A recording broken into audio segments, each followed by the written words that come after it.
In this video, we're going to have a discussion around how to do another Euclidean geometry question. And so, like I've said in my other videos, I like to start by just filling in information as I read. And then for the purpose of this video, I'm not going to write out all the reasons, although in your exam you need to write the reasons. They're worth marks. I'm just going to talk you through them as I go. And so M is the center of the circle, and so just with that information, I immediately want to fill in all my radii because that's going to potentially make my life easier. You have two tangents, and so also that's making me think a few things. It's making me think the radius bumps into a tangent at 90 degrees.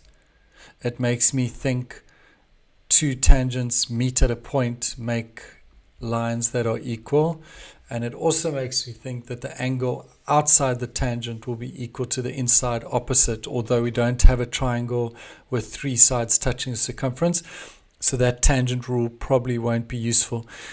I'm also just thinking, I haven't looked at the questions yet, but I'm also thinking if they needed me to prove this is a kite, I could do it. If they need me to prove this is a cyclic quad, I could do it because the opposites add up to 180.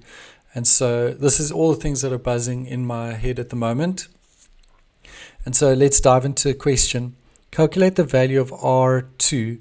And so because we've said tangents at a point are equal, if that's 70, what's left in this triangle, because it's an isosceles triangle, is 110. So both these angles here must be 55.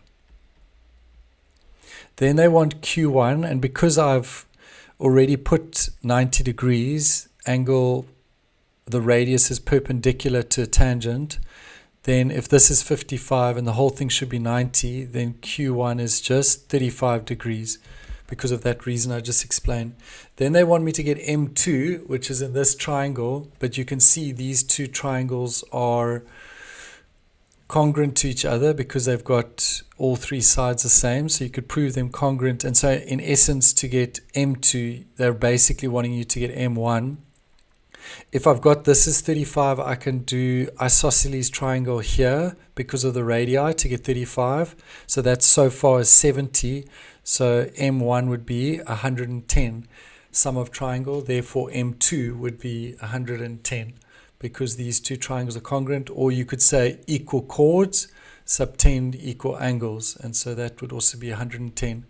And so I hope that you found that helpful as a discussion around Euclidean geometry and how to use it. If you did, please like this video, subscribe to our channel, and share this with your friends. Thanks.